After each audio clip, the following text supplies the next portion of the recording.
Fils et du Saint-Esprit. Le Seigneur soit avec vous.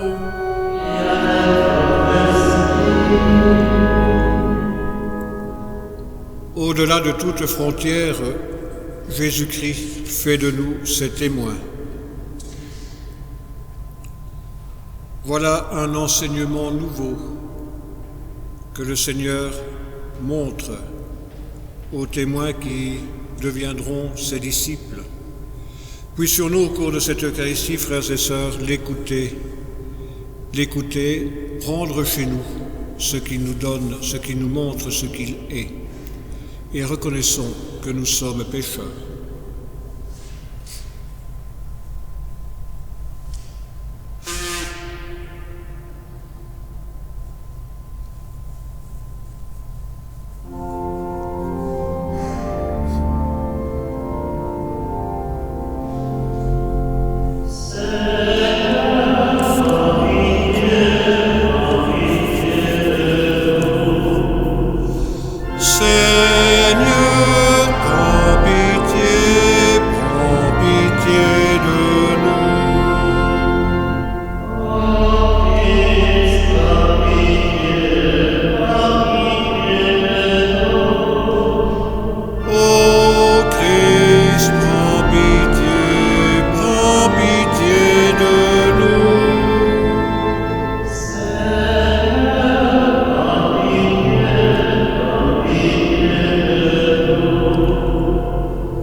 Que Dieu Tout-Puissant nous fasse miséricorde, qui nous pardonne nos péchés et qui nous conduise à la vie éternelle.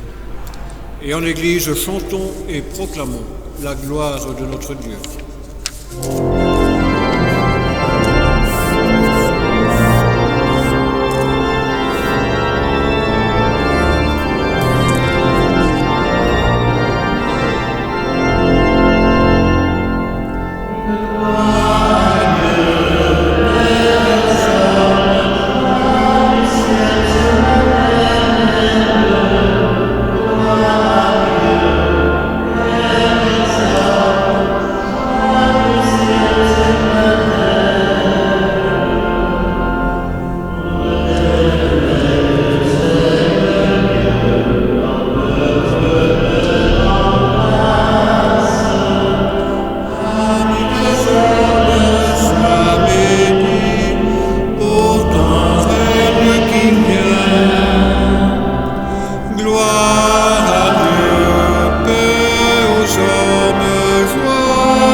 Frères et sœurs, recueillons-nous et ensemble prions.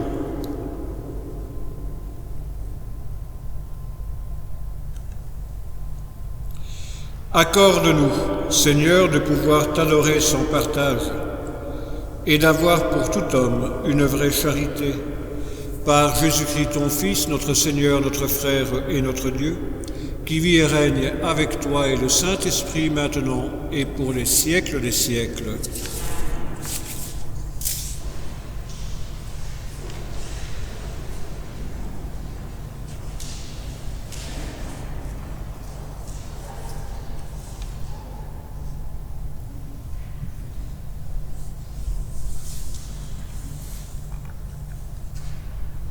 Lecture du livre du Deutéronome. Moïse disait au peuple, « Au milieu de vous, parmi vos frères, le Seigneur votre Dieu fera se lever un prophète comme moi, et vous l'écouterez. C'est bien ce que vous avez demandé au Seigneur votre Dieu, au mont Hor, le jour de l'assemblée, quand vous lui disiez, je ne veux plus entendre la voix du Seigneur mon Dieu, je ne veux plus voir cette grande flamme, je ne veux pas mourir. Et le Seigneur me dit alors, ils ont bien fait de dire cela. Je ferai se lever au milieu de leurs frères un prophète comme toi. Je mettrai dans sa bouche mes paroles, et je leur dirai tout ce que je lui prescrirai. Si quelqu'un n'écoute pas les paroles que ce prophète prononcera en mon nom, moi-même, je lui en demanderai compte. Mais un prophète qui aurait la présomption de dire en mon nom une parole que je ne lui aurais pas prescrite, ou qui parlerait au nom d'autres dieux, ce prophète-là mourra. Parole de Dieu.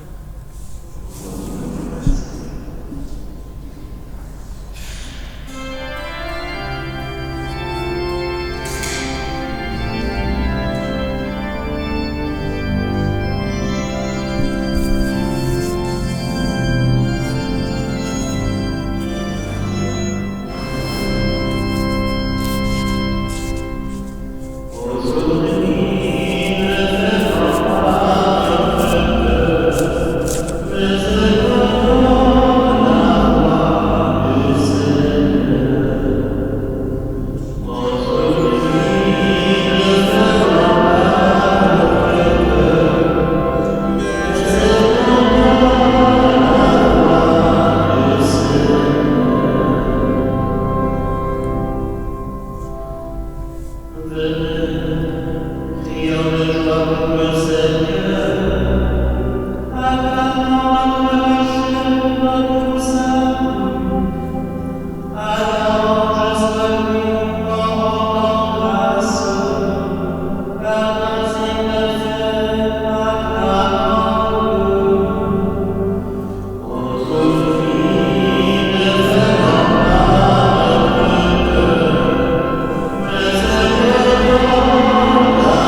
Frères, j'aimerais vous voir libre de tout souci.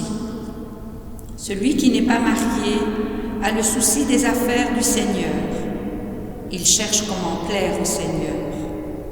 Celui qui est marié a le souci des affaires de ce monde. Il cherche comment plaire à sa femme et il se trouve divisé. La femme sans mari ou celle qui reste vierge a le souci des affaires du Seigneur, afin d'être sanctifiée dans son corps et son esprit. Celle qui est mariée a le souci des affaires de ce monde.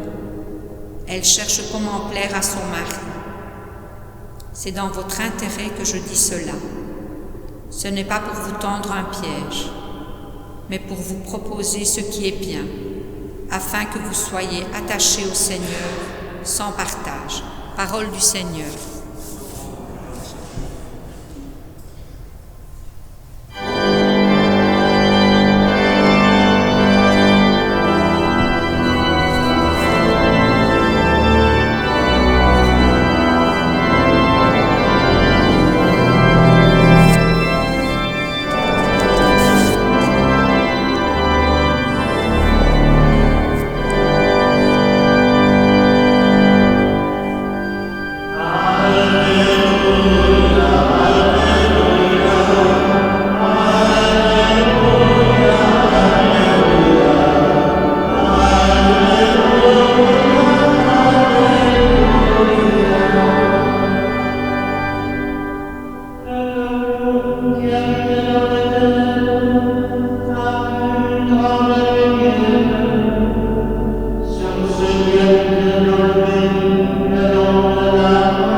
Le Seigneur soit avec vous.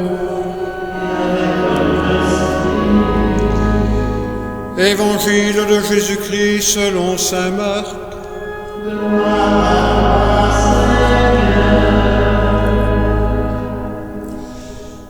Jésus et ses disciples entrèrent à Capharnaüm. Aussitôt le jour du sabbat, il se rendit à la synagogue et là il enseignait. On était frappé par son enseignement, car il enseignait en homme qui a autorité, et non pas comme les scribes. Or, il y avait dans leur synagogue un homme tourmenté par un esprit impur qui se mit à crier : « Que nous veux-tu, Jésus de Nazareth ? Es-tu venu pour nous perdre ? Je sais qui tu es le Saint de Dieu. » Jésus l'interpella vivement : « Tais-toi, sors de cet homme. » L'esprit impur le fit entrer en convulsion, puis, poussant un grand cri, sortit de lui. Ils furent tous frappés de stupeur, et ils se demandaient entre eux : « Qu'est-ce que cela veut dire ? » Voilà un enseignement nouveau donné avec autorité. Il commande même aux esprits impurs et ils lui obéissent.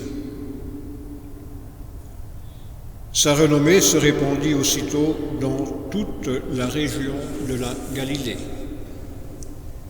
Acclamons la parole de Dieu.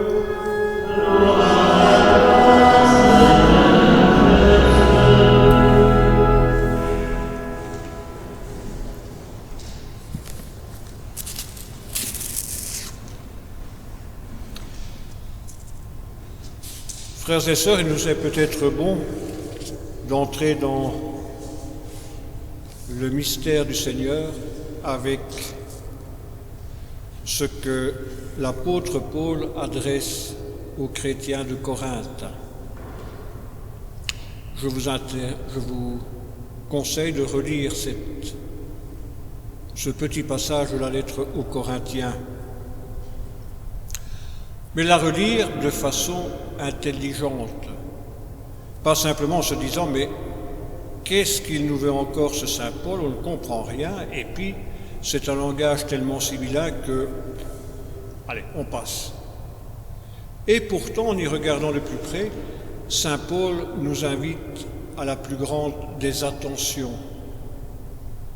Attention à ce que Jésus révèle, à ce que Jésus montre, à ce que Jésus est. Mais il faut un long chemin, il faut un long temps pour entrer dans la découverte de ce mystère. Voici que Jésus, après avoir été montré par Jean le Baptiste, après avoir appelé ses premiers disciples, ses premiers apôtres, il entre à Capharnaüm. Et entrant à Capharnaüm, aussitôt, le jour du sabbat, il entre dans la synagogue et il se met à parler avec autorité. Alors je voudrais voir ma tête, frères et sœurs, peut-être la nôtre, si un jour on le voyait entrer dans ce temple, dans cette église, et qu'il commence à parler avec autorité. Il y a là dans cette synagogue des scribes. Les scribes sont les seuls habilités à parler, à interpréter la loi, à interpréter la parole de Dieu. Dans certains milieux aujourd'hui, seuls les qualifiés peuvent interpréter la parole de Dieu. Certains pensent que celui que vous avez en face de vous et que vous écoutez ou que vous entendez dimanche après dimanche a cette autorité-là. Et pourtant, Jésus s'amène, il est là au milieu de nous et c'est lui qui parle avec autorité. Comme naguère dans cette synagogue de Capharnaüm où il entre, où il parle, alors que les scribes sont là assis, ils attendent sans doute, ou ils vont parler sans doute, mais lui est là. Il remarque qu'il y a quelqu'un qui non pas droit dans ses bottes, mais qui souffre. Il est pris par un esprit impur, nous dit l'évangéliste. Que nous veux-tu ? La parole de Dieu ne dit rien tout de suite. Que nous veux-tu ? Tu es venu pour nous perdre ? Nous savons, nous, qui tu es le Saint de Dieu. La parole qui sort avec autorité, qui va révéler petit à petit tout l'être du Seigneur, tout ce qu'il est en profondeur. Cette parole est toute simple.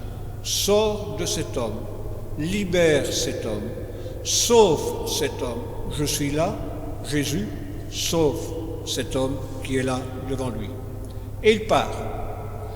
Les auditeurs, quel est cet enseignement nouveau ?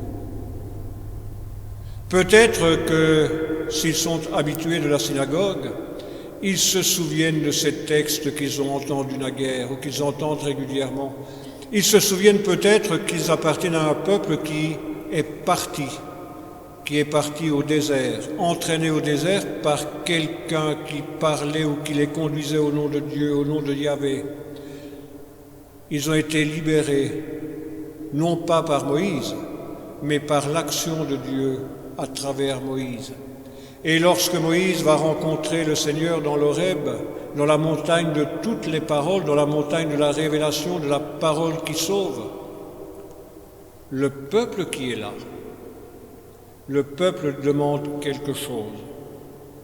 On ne veut plus entendre Dieu comme ça, parce qu'on a peur de mourir. On ne veut plus suivre une simple nuée qu'on ne comprend pas, on ne veut plus simplement être nourri au désert par cette nourriture qu'on ne connaît pas, qu'on ne comprend pas, man, ou qu'est-ce que c'est ? Qu'il y ait quelqu'un qui interprète, qu'il y ait quelqu'un qui nous dise les paroles de Dieu, quelqu'un comme nous. Ils ont bien parlé. Eh bien, Moïse, je vais susciter au cœur de ce peuple quelqu'un qui sera comme toi, prophète comme toi. Il sera comme toi, mais ce ne sera pas un successeur de toi. Il sera comme toi parce que lui aussi enracinera ce qu'il dit, enracinera ce qu'il est. dans une parole que je lui donnerai. Et à quelques siècles, à quelques millénaires de là, frères et sœurs, voici que Jésus est là, au milieu d'une synagogue, au milieu d'une histoire, au milieu d'un peuple qui est en attente, au milieu d'un peuple qui est en recherche, au milieu d'un peuple qui espère que demain sera meilleur. Ça ne nous rappelle rien? Qui parmi nous n'espère pas que demain sera meilleur, qu'on pourra reprendre peut-être une vie comme avant? Une vie comme avant? Une vie à nouveau? Ou une vie à neuf? Une vie comme on a toujours fait? Voilà un enseignement nouveau. Quelle nouveauté? Une nouveauté dans le temps? Quelque chose qui va reprendre comme avant? Ou vraiment une spécificité?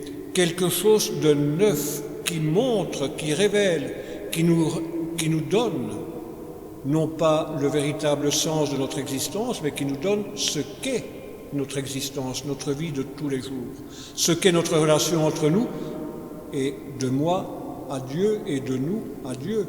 Voilà un enseignement nouveau. Il parle même aux esprits impurs et ils lui obéissent. Mais on en reste là pour le moment. C'est un enseignement nouveau. Qu'est-ce que c'est que ça? On est encore en train de se demander ce qui se réalise, ce que l'on entend. Qu'est-ce que ça? Comment expliquer ça? Comment est-ce qu'on peut comprendre ça? On n'en est pas encore à se demander qui est-il celui-là? Qui est-il celui-là? Parce que c'est à travers un enseignement, c'est à travers une vie, c'est à travers l'être que Jésus va révéler petit à petit au jour le jour, qu'ils vont pouvoir et que nous allons pouvoir découvrir ce qu'il est en profondeur. Il n'est pas simplement le prophète attendu, le prophète promis par Dieu. Il est bien plus, il est parole de Dieu au cœur du monde. Il est bien plus, il est l'agneau de Dieu, celui qui dans sa vie, dans son être, dans ses paroles, transforme. Non. Réalise. Non. Accomplit toutes les paroles que Dieu donne, que Dieu promet, que Dieu réalise dans une liberté qui est la sienne, qui est de donner, de montrer, de proposer un chemin de vie, et dans notre liberté à nous, qui est celle d'accepter, de recevoir, d'être disciple de ce Seigneur qui ouvre une vie. Dans quelque temps, Jésus va se retourner vers nous, comme il le fait tous les jours. Qu'est-ce qu'on dit de moi?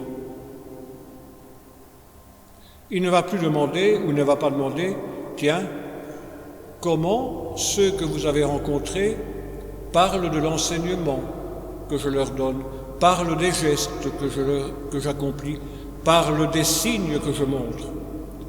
Non, qu'est-ce qu'on dit de moi? Que suis-je pour les gens? Et pour vous, qui suis-je? Ce ne sera plus simplement un enseignement, mais en profondeur, dans mon être, dans ce que je suis, dans ce que je révèle. Qu'est-ce qu'on dit de moi? Et la réponse de Pierre, notre réponse sera-t-elle de dire « Tu es un prophète ?» Non. Es-tu Jean-Baptiste qui revient? Non. Es-tu Élie? Non. Tu es le Christ, tu es le Messie, tu es le Fils du Dieu vivant. Frères et sœurs, tout ça c'est peut-être bien beau, hein? C'est peut-être bien quelque chose que l'on connaît à force de l'entendre. Mais au plus profond de nous, ce Jésus qui vient à notre rencontre, qui est là au milieu de nous, qui nous parle. Quand je dis là au milieu de nous, pas simplement là dans cette église quasiment vide, hein, ou à travers les réseaux sociaux, hein. Il est là au milieu de nous. Il est là au cœur de notre monde, au cœur de notre histoire. Où est son enseignement? Où est son être? Où est ce qu'il est en profondeur? Dieu sauve. Dieu sauve. J'ai beau regarder vers le ciel et lui demander, Seigneur, fais partir ce pourri virus. Il est toujours là, hein? Alors, Dieu sauve. Est-ce que c'est dans le miracle? Est-ce que c'est dans la tempête? Est-ce que c'est dans le comme on l'a toujours fait qu'il se révèle? Ou est-ce à travers le chemin qu'il ouvre avec nous, qu'il ouvre devant nous, que nous pouvons être au cœur du monde, non pas ceux qui annonçons ce qui va arriver demain, mais celles et ceux qui vivons ce qu'il est pour nous, ce qu'il est pour tous. Chaque fois que nous sommes capables d'avoir un geste de solidarité vis-à-vis des autres, vis-à-vis de ceux avec qui nous vivons, de celles et de ceux que nous croisons dans nos quartiers, chaque fois que plutôt que de dire « c'est emmerdant cette situation dans laquelle on vit », c'est vrai qu'elle est embêtante, mais est-ce que c'est toujours en voyant le négatif que l'on peut se dire « nous sommes au Christ », avec lui nous rendons grâce pour ce que nous sommes, et avec lui peut-être nous montrons un visage de fraternité, un visage de solidarité, des beaux mots et qu'on se répète à longueur de journée. Ce n'est pas toujours ce qu'on lit sur les réseaux sociaux, ce n'est pas toujours ce que l'on entend, c'est pas toujours. Et alors je me rappelle que Jésus croise un homme, un être humain, qui est avachi par un esprit impur, qui enferme cet homme, qui enferme ce frère dans une prison incroyable. Et Jésus est là qui lui dit « Sors de cet homme !» et il en est libéré. Est-ce que l'Église, est-ce que nous, baptisés, nous sommes capables de dire à celles et à ceux que nous croisons, en respectant les gestes barrières évidemment, est-ce que nous sommes capables de dire à cet homme, à cette femme, à ce frère en humanité, on est dans les ténèbres, mais ensemble, on peut en sortir. Vous voyez ce Jésus de Nazareth qui entre à Capharnaüm? Nous voyons Jésus de Nazareth qui entre un jour de son histoire et un jour de notre histoire à Jérusalem, la ville sainte.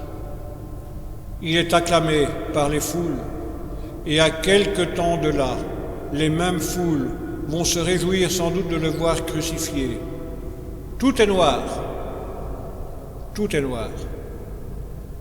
Où est Dieu? Où est le Père bien-aimant?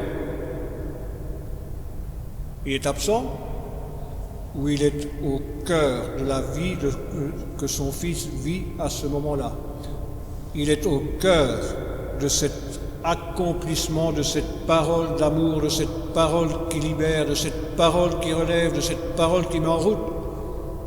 Et par-delà la nuit, un matin de Pâques, une vie à neuf, un être surgit, libre et vainqueur du tombeau. Qu'est-ce qui a changé? Rien.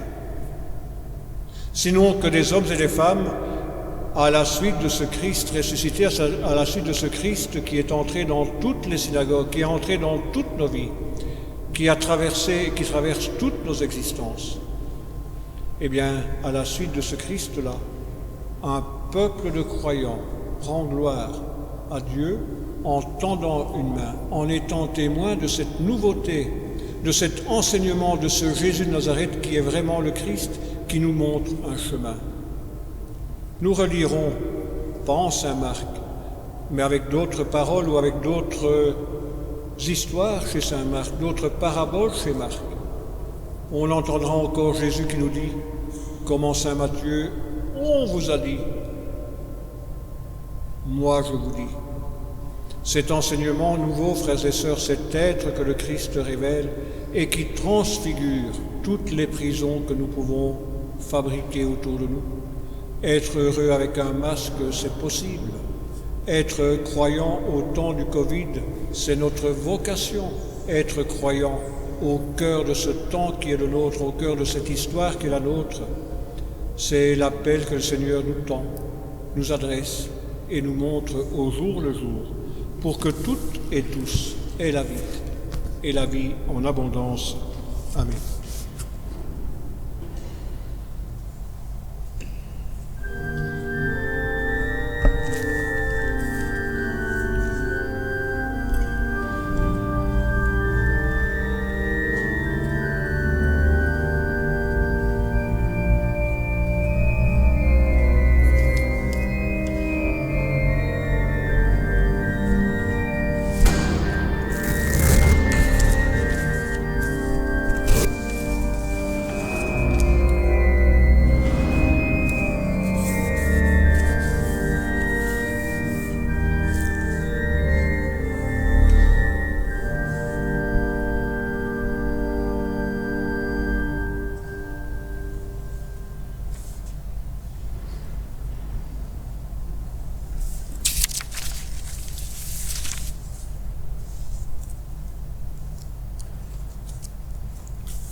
Et en Église, frères et sœurs, je nous invite à proclamer notre foi.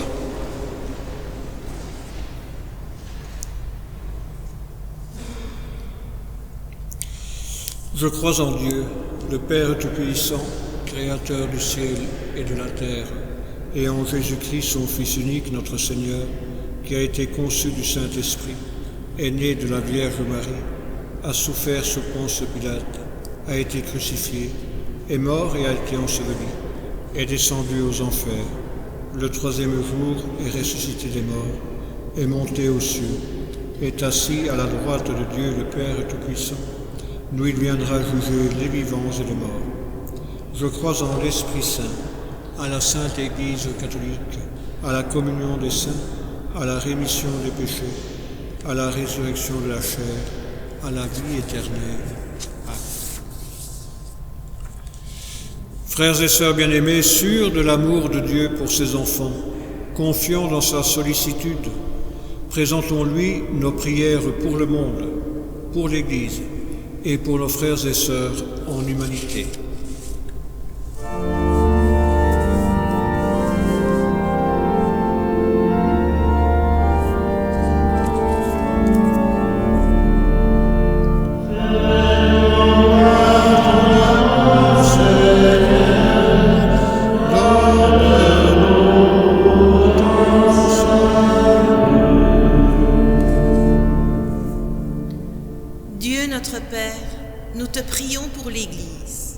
Qu'elle soit la voix qui proclame ton message d'amour et de miséricorde auprès de chacun et de chacune. Dieu de tendresse, exauce nos prières.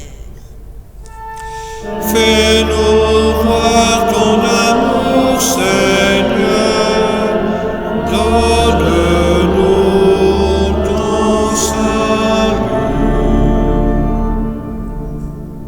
Dieu notre Père, éclaire celles et ceux qui exercent des responsabilités politiques, sociales ou économiques, afin que leurs décisions reflètent un esprit de justice et d'équité au service de tous et particulièrement des plus faibles. Dieu de tendresse, exauce nos prières. Fais-nous voir ton amour, Seigneur, donne-nous ton salut. Dieu notre Père, entends les cris de celles et ceux qui souffrent, qu'ils puissent découvrir dans ta parole et ton amour une source d'espérance et de réconfort. Dieu de tendresse, exauce nos prières. Fais-nous voir ton amour, Seigneur, donne-nous ton salut. Dieu notre Père, nous te prions pour notre communauté. Ouvre son cœur et fortifie sa foi pour qu'elle soit le témoin de ton amour et de ta miséricorde. Dieu de tendresse, exauce nos prières. Fais-nous voir ton amour, Seigneur, donne-nous ton salut. Dieu notre Père, nous te prions pour Jacqueline Mesdac, dont les funérailles ont été célébrées cette semaine. Qu'elle trouve le repos et la paix auprès de toi. Dieu de tendresse, exauce nos prières. Fais-nous voir ton amour, Seigneur, donne-nous ton salut.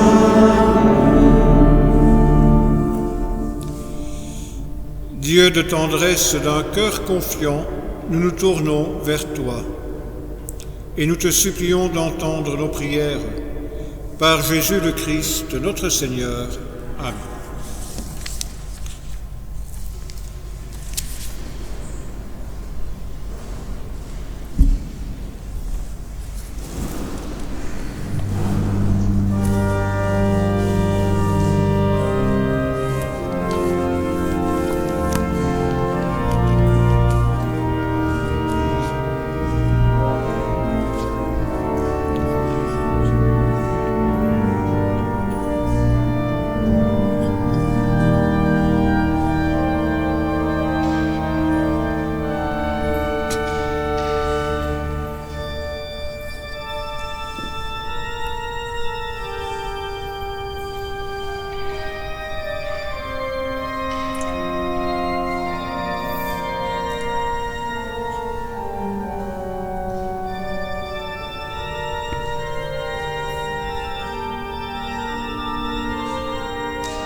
Prions ensemble au moment d'offrir le sacrifice de toute l'Église.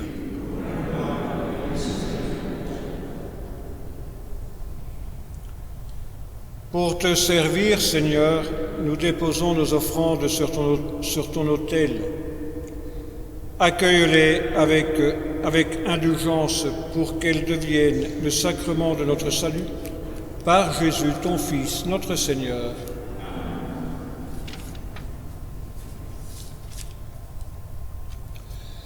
Le Seigneur soit avec vous.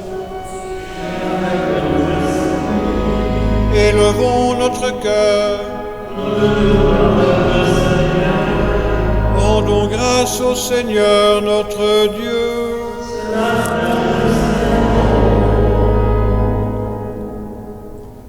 Vraiment, il est juste et il est bon de te rendre gloire, de t'offrir notre action de grâce toujours et en tout lieu.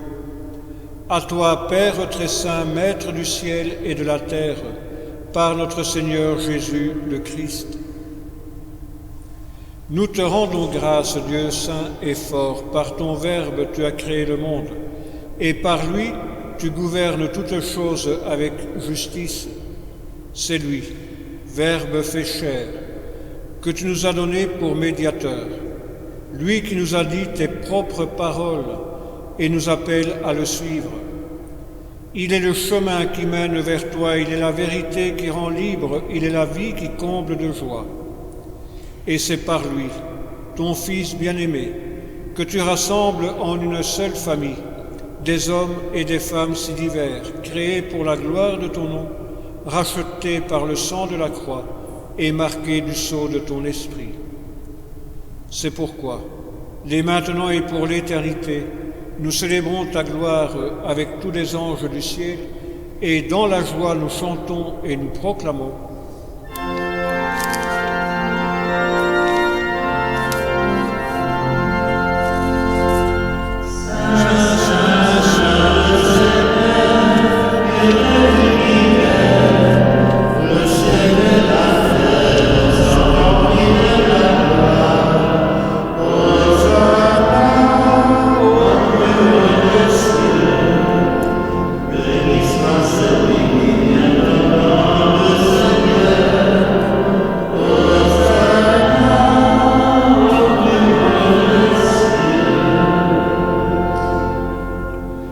Vraiment, tu es saint et digne de louange, Dieu qui aime tes enfants, toi qui es toujours avec eux sur les chemins de cette vie.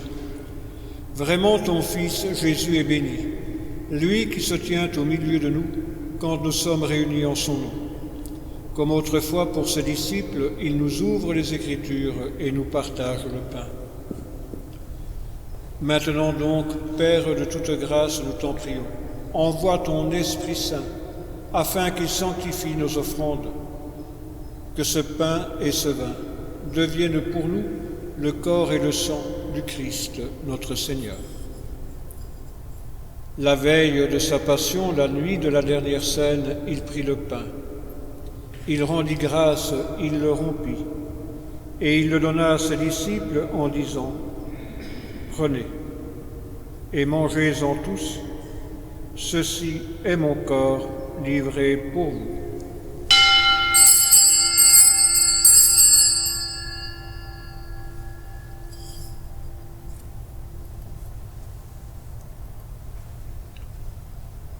De même, à la fin du repas, il prit la coupe, de nouveau il rendit grâce, et il la donna à ses disciples en disant : « Prenez et buvez-en tous, car ceci est la coupe de mon sang, le sang de l'alliance nouvelle et éternelle qui sera versé pour vous et pour la multitude en rémission des péchés.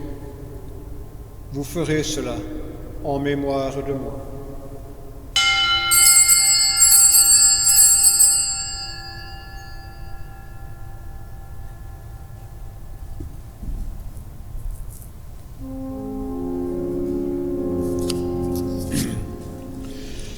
Quand nous mangeons ce pain et buvons à cette coupe, nous célébrons le mystère de la foi.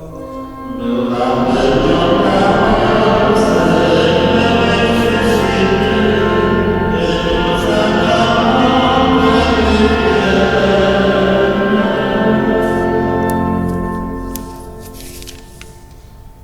Voilà pourquoi, Père très saint, faisant ici mémoire de ton Fils, le Christ, notre Sauveur, que tu as conduit, par la passion et la mort sur la croix à la gloire de la résurrection, pour qu'il siège à ta droite, nous annonçons ton œuvre de grâce jusqu'au jour où il viendra, et nous t'offrons le pain de la vie et la coupe de bénédiction. Regarde avec bonté, Seigneur, l'offrande de ton Église qui te présente par nos mains ce qu'elle a reçu de toi, le sacrifice de louange, la Pâque du Christ. Que la force de ton esprit fasse de nous, dès maintenant et pour toujours, les membres de ton Fils ressuscité, par notre communion à son corps et à son sang. Père Tout-Puissant, fais-nous vivre de ton esprit dans notre participation à ce mystère.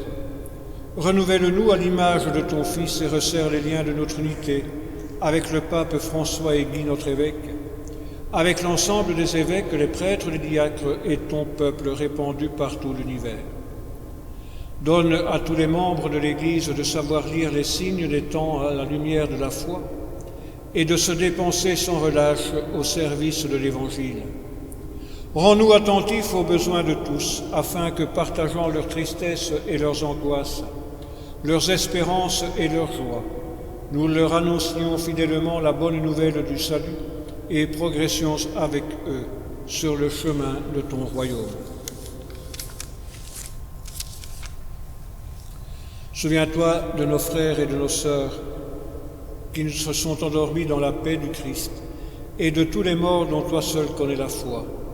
Donne-leur de contempler la clarté de ton visage et conduis-les par la résurrection à la plénitude de la vie. Et lorsque prendra fin notre pèlerinage sur la terre, accueille-nous dans la demeure où nous vivrons près de toi pour toujours, en union avec la Vierge Marie, la bienheureuse Mère de Dieu, avec Saint Joseph, son époux, avec les apôtres, les martyrs, Saint Jean Bosco et les saints de tous les temps. Alors nous pourrons te louer sans fin et magnifier ton nom, par Jésus, le Christ, ton Fils bien-aimé.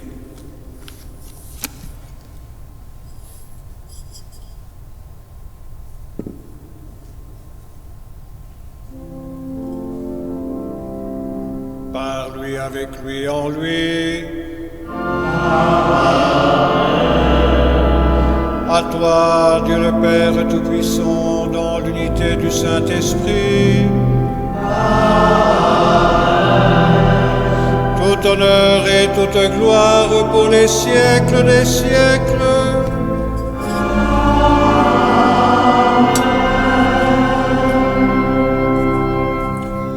Unis dans un même esprit, nous pouvons dire avec confiance: Notre Père qui es aux cieux, que ton nom soit sanctifié, que ton règne vienne, que ta volonté soit faite sur la terre comme au ciel.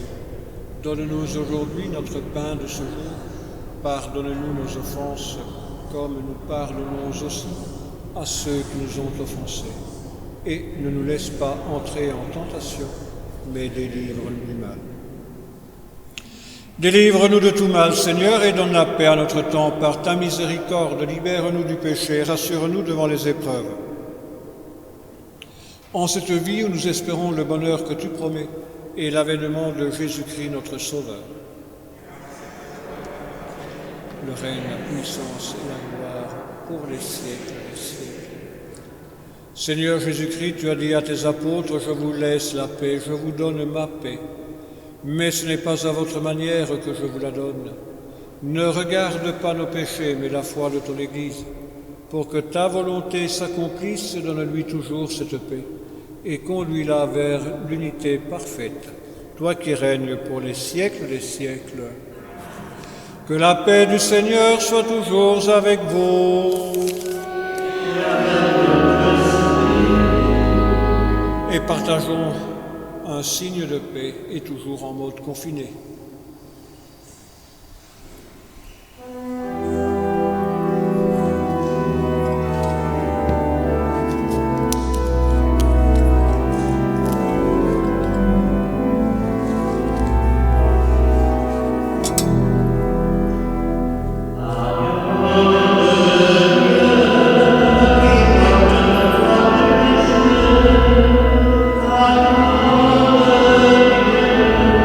Jésus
Heureux les invités, sans exclusion, au repas des noces de l'agneau, lui qui enlève le péché du monde. Seigneur, je ne suis pas digne de te recevoir, mais dis seulement une parole et je serai.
Unissons notre prière.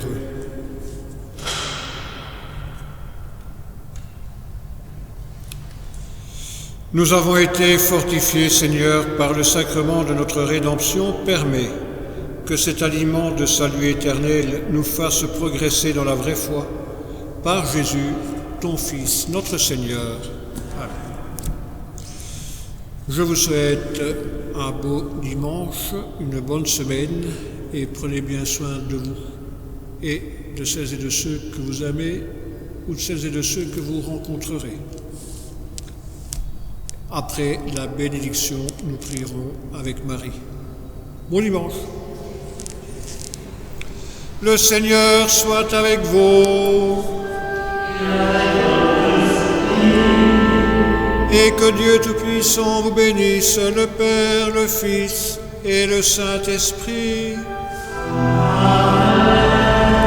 Allez dans la paix du Christ.